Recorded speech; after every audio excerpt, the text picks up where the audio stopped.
I've got another card formula for you to try out today. A stencil, a shape, and a die cut. I've got 3 cards to share with you today, and hopefully this will inspire you to take a look through all of your things. Try the formula out, and if you do, you'll have to let me know. Did it work? Is it proven? Stick around. That video is coming up next.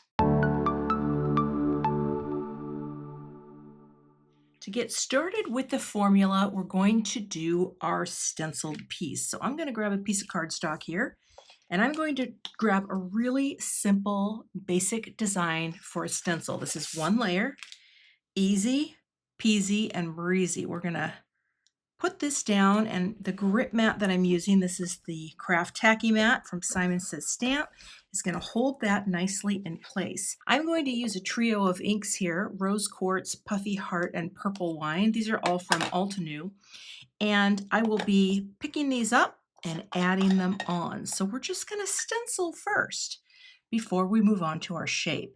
And I'm using these fluffy brushes from Pink Fresh Studio because they really give a nice soft blend, and that is what I'm looking for here. As I bring this color in, I'm going to go from darker to lighter. You can use any stencil you have for this formula, and that's the thing that I'm hoping to do by doing more fun card formulas. It's just a way to take the formula, apply it to your supplies.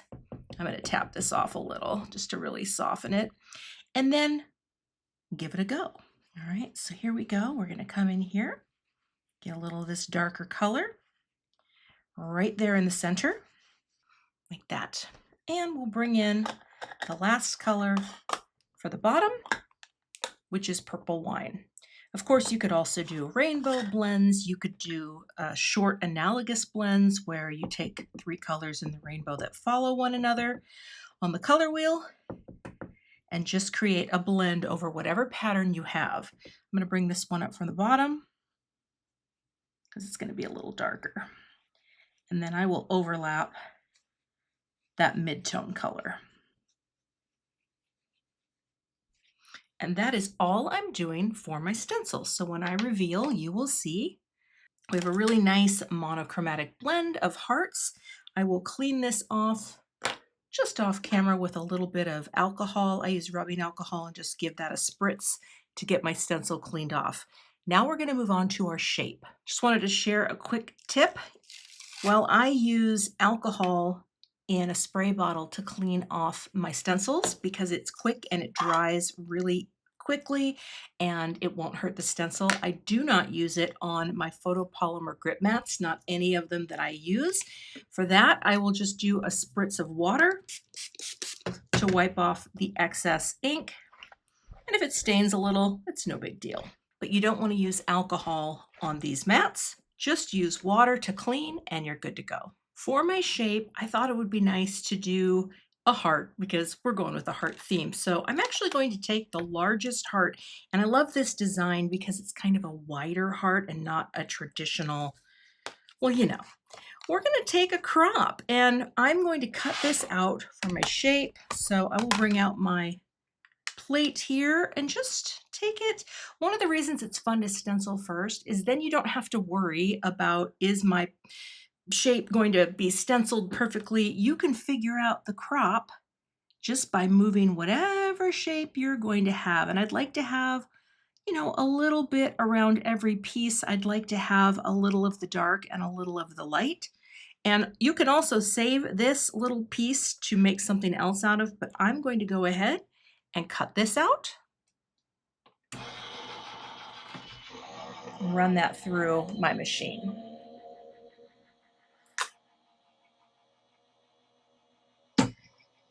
And now I'll pick up the die with my little magnetic wand, and we have our shape. Again, you could use this piece, but I'm not going to for today's formula. So here is the stencil plus the shape, and I went ahead and cut out a Love Ya from a die set that I have. Now, it also has a shadow layer, and I haven't decided yet if I'm going to use it or just go with the tone on tone.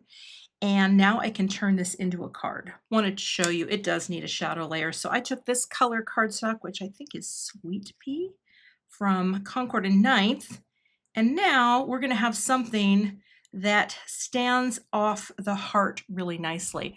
Okay, let me get a note card prepped and we'll finish this out. I prepared a note card in the same cardstock that I used for the shadow layer for a nice bit of repetition. And we'll just pop this on with some foam tape. I'm going to actually put a little bit of liquid glue on here just so I have a little bit of float time before I commit. Just a few dabs will do me, as they say. Or yeah, a few dabs will do yeah. And we're just gonna pop this right in the center. Actually, let me visualize the center right about there. Oh, looks pretty good. We're about the same from side to side. And then I also have a foam tape on the back here. This is just a little bit narrower, but it's also a nice thin loft, so it gives a little separation, but not too much. But what I'm not sure is, do I want to angle this or do I want to have it straight on? Either way, again, the formula, such an easy formula to do. Let's imagine here, I'll hold this, what it would look like straight on or angled. You know what's kind of cool about the angle? I don't know, I kind of like the angle. Straight, angled. Oh gosh. I'll have to decide by the time I put this glue on, just for that little dabble do ya time. And, oh, you know it's hard for me to tilt things, but I think that I'm going to tilt it just a bit, because I kind of like how the Y is dipping right down in there. You know what? I'm gonna do it. Feels wild, but there you go. And now we have a little love ya, and I can finish this off with a few sequins. Sometimes I just like a very simple finish off with the sequin, and we are going to add them to the card. Oh. 5 is a nice odd number, and we're mixing up the sizes as we go from small, medium, large, back down to medium, and small, with a little coming off of the shape. So there we have a card featuring the formula: stencil, shape die, and die cut greeting.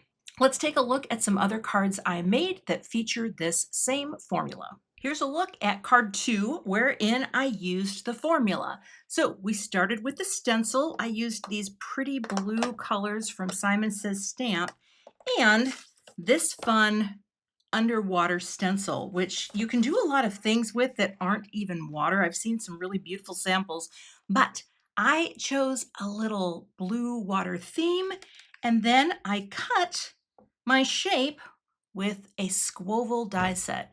Now again, you can use a basic shape like a rectangle. You don't have to go all funky like I'm doing with my, well, I'm not really, it's not that funky, let's be real. That said, squovels is a really fun die set that creates this, well, little round with a squoval.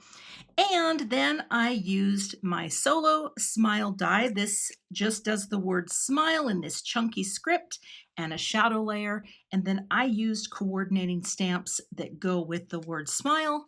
And again, I will have everything that I used for these cards that I'm not showing you the full makes in my YouTube supply description. All right, let's move on to the final example of the formula. For this card, you can see the formula like this. We have our background that was done with the Floral Whimsy layering stencil, right? For my shape, I just used a basic circle die to crop that circle in a size that I thought would work well with my card front. Then I took this Scripty Thanks die, cut out 4 layers of the white, stacked them onto this pink note card base and the shadow layer, but while I was at it, I double dyed it up. I brought in this little die, which is actually called the Basil Leaves die, and I cut 2 out of a shimmery vellum just to layer behind the thanks for a little more interest. So here we've double die cut on top of our die cut and stenciled shape.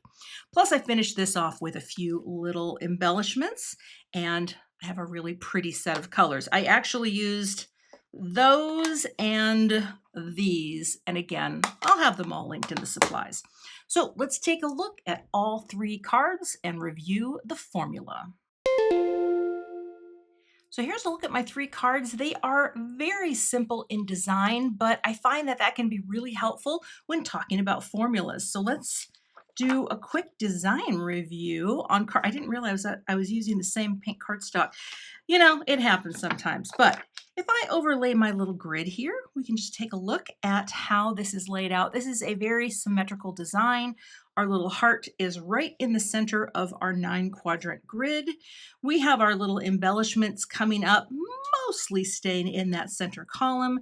The greeting is centered in the center column. This is really, with the exception of the tilt of the love ya, it's a very symmetrical design in a monochromatic scheme, which makes all the color matching easy peasy and breezy. For this card too, let's drop our grid on.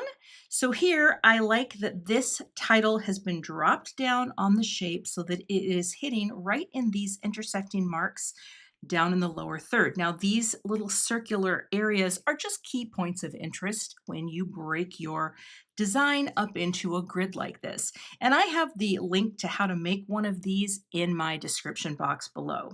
But here we are weighted down at the bottom. Up here we follow, well, look at that. These little clear embellishments, those are just self-adhesive bubbles. They are right in that center column as well, so there is more things open up here and less open down here. This is kind of asymmetrical in that we have our greeting sunk down at the bottom, but the core of it is also pretty asymmetrical. We repeat our blues, we have a nice pop of white on the greeting and a nice pop of white on our note card. And for this design, very symmetrical as well. We can kind of cut it in the center and cut it in the center both ways, and it's going to be taking up the same amount of space. Anytime you use a big dominant shape as your main grounding element, you're going to have a very symmetrical base. We just popped on our thanks in the center. Of course, we have colors repeating. We have the pinks in the actual stencil itself. We have the pink cardstock. We have the white cardstock of the thanks and the white cardstock in the background itself. And we have our little repeating pink elements, these little self-adhesive enamel dots, and they are kind of going across from this quadrant to this quadrant. Nothing up here, but it is more of an angle. And that, my friends, finishes up. I should put this in the center so it breaks up the pink. There we go. That finishes up the cards for today. I hope this inspires you today to give this formula a try. You can find links to all of the products I used in today's video in the YouTube description. I'll have a link to the supplies as well as a link to my blog post so you can check out more information on my website. If you're not a subscriber to my channel, I'd love to have you, so please hit that subscribe button and be sure to hit the notification bell so that you don't miss the next time I post. If you try this formula, you'll have to let me know in the comments. Plus, you can always tag me on social media at CZ Design, especially over on Instagram, and I can see what you're sharing and see how you have interpreted the formula. If you like formulas for card making, check out this one that I have right here, and I will see you in that video.